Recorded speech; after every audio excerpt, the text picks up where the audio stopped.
हम लोग भगवान से हमेशा कुछ न कुछ मांगते रहते हैं। हमारे मांगने का कभी अंत नहीं होता।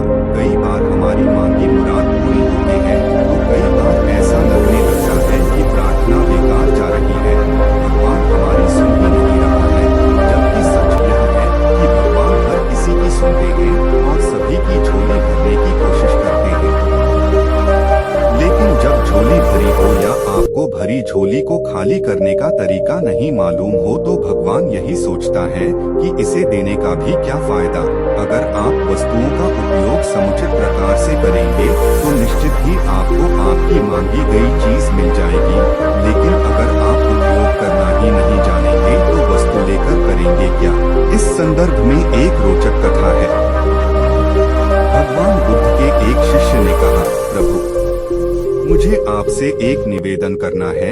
बुद्ध ने उसकी ओर देखा जैसे कह रहे हों कि पूछो। शिष्य ने कहा कि मेरे वस्त्र पुराने हो चुके हैं, अब ये पहनने लायक नहीं रहे, मुझे नए वस्त्र चाहिए। बुद्ध ने शिष्य के वस्त्रों की ओर देखा, वस्त्र सचमुच बिल्कुल जीर्ण हो चुके थे।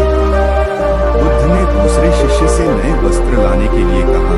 कुछ दिनों बाद बुद्ध अपने उस शिष्य के निवास पर पहुँचे। कुशलक्षेम के बाद उन्होंने पूछा, तुम्हें और कुछ तो नहीं चाहिए?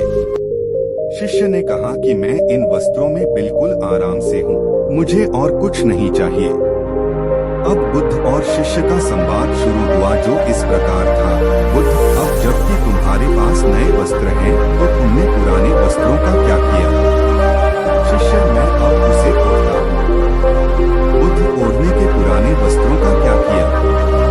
शिष्य, जी मैंने उसे खिड़की पर लगा दिया है। बुद्ध, तो क्या तुमने पुराने पर्दे फेंक दिए? शिष्य, जी नहीं, मैंने उसके 4 टुकड़े किए। रसोई में उनका इस्तेमाल चूल्हे पर से गर्म पतीलों को उतारने के लिए करता हूँ। बुद्ध, तो फिर रसोई के पुराने कपड़ों का क्या किया? शिष्य, अब मैं उन्हें रसोई साफ करने के लिए प्रयोग करूँगा। बुद्ध, तो रसोई के पुराने वस्त्रों का क्या किया?